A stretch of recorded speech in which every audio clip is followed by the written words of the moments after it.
Do you agree or disagree that securing the nation's borders is the job of the President of the United States? President Trump has done that job twice now. When I leave here, I'm going to go home and govern a state. I'm not going to tweet about this experience because I have too much work to do taking care of New Yorkers. You're really not doing a good job, Governor Hochul. Governor Hochul, in your state, you are spending about roughly $4 billion on illegal immigration. And at the same time, you are actually asking the federal government for $4 billion to finish Penn Station. Don't you think it would be better to stop funding illegal immigrants in your state and actually use those resources to finish Penn Station as opposed to coming to the federal government for the money? Penn Station is owned by Amtrak, not by the state, so it's an appropriate use of their dollars, and Donald Trump has agreed to spend upwards of $7 billion. I appreciated that very much. What we spend on immigrants, the immigrants who are here hardworking to live a life and working on our farms and taking care of our parents in nursing homes and taking care of our children, they have been coming here for 400 years. And we don't keep track of individuals based on their status. We make sure that people have services so we don't end up with an unexpected. New York's multi-billion-dollar sanctuary state funding was the ultimate conservative lightning rod. But fast forward to mid-2026, and the financial landscape has completely flipped. The Trump administration has just taken full federal control of the massive $7 billion Penn Station overhaul, turning this exact infrastructure debate upside down. So essentially what you're telling me is that you keep no track of money that is going to people who are not legal in the United States, resources that are taken away from New Yorkers, resources that are taken away from Illinoisans. You guys do not keep track of any of this. You know what's really challenging is that many people came here with legal status. I mean, temporary protective status, 300,000. Do you all of a sudden they wake up one day and it's gone. Do you go along with the strategy from the Biden administration, which massively expanded immigration protocols that overwhelmed your city and overwhelmed your state? Do you agree with that? We call for secure borders. We call for this body to I never do its remember job. you calling for secure borders at all, Governor Hochul. We certainly have. That we doesn't certainly sound have. like him to my memory. Many conversations I had with the White House. We asked for federal resources. I mean, you're putting a federal problem on our laps, and you know what? It gets old after a while. I wish you would just do your job. If your here party and actually would pass do the job of meaningful securing reform. the nation the way President Trump has now had to do twice, we wouldn't be in this predicament. Wouldn't you agree?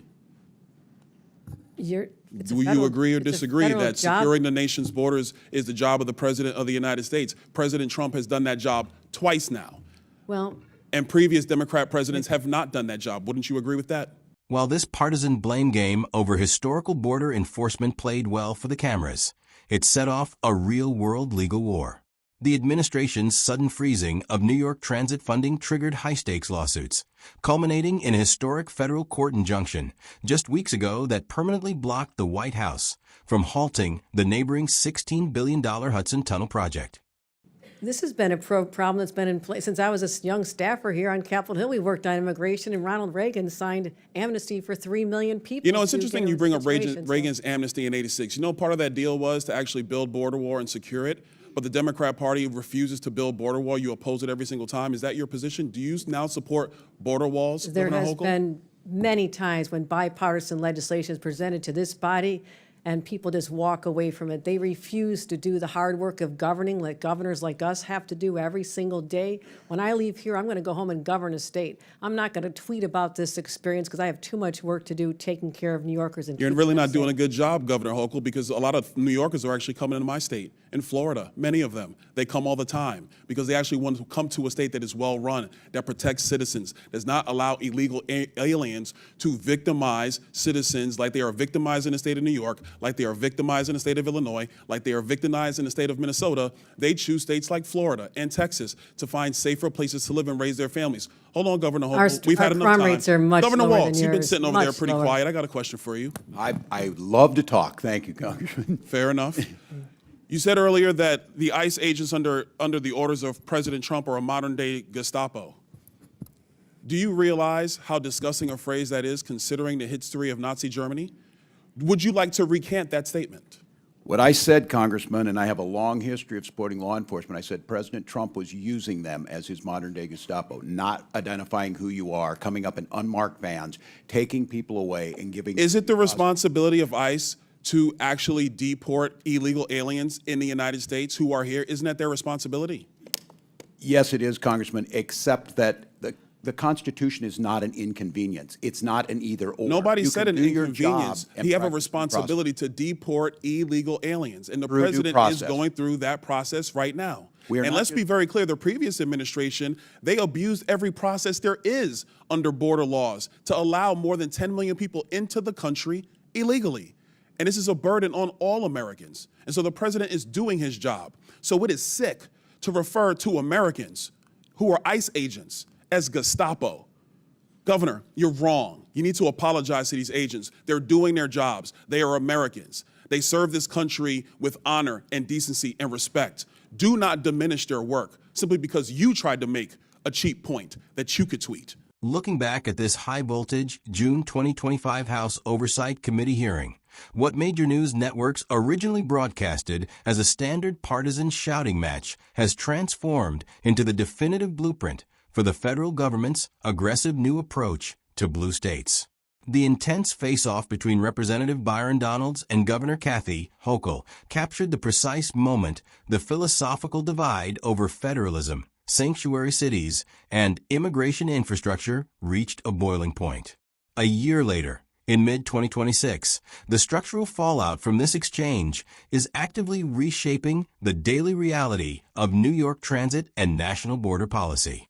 Donald's relentless line of questioning zeroed in on the massive fiscal friction points that conservative lawmakers have leveraged ever since. By tying New York's estimated $4 billion migrant care budget directly to the state's multi-billion-dollar requests for federal infrastructure aid, Donalds framed the sanctuary state policies not just as a border issue, but as a direct financial burden on infrastructure projects like Penn Station.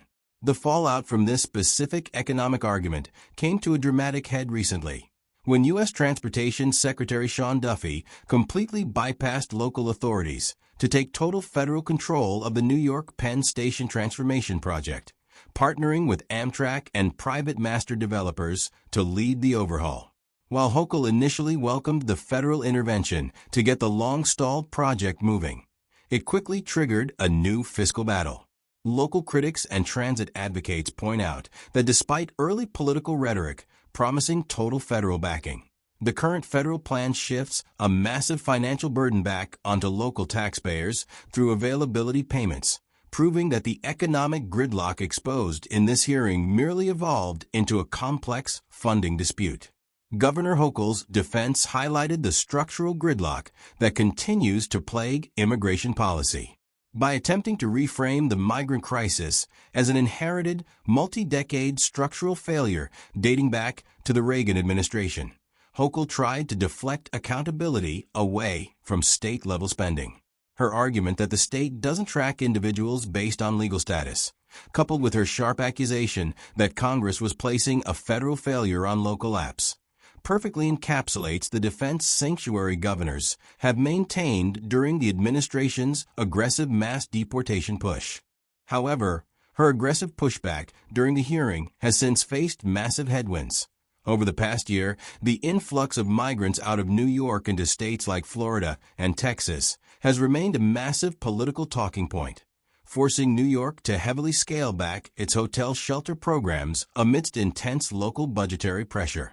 The final, most volatile segment of the hearing regarding the rhetoric surrounding ICE agents remains incredibly relevant today.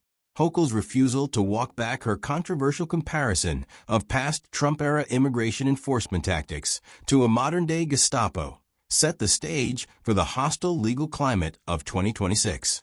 As the federal government actively executes its widespread deportation mandates, the relationship between federal ICE personnel and sanctuary state leadership has degraded into open defiance.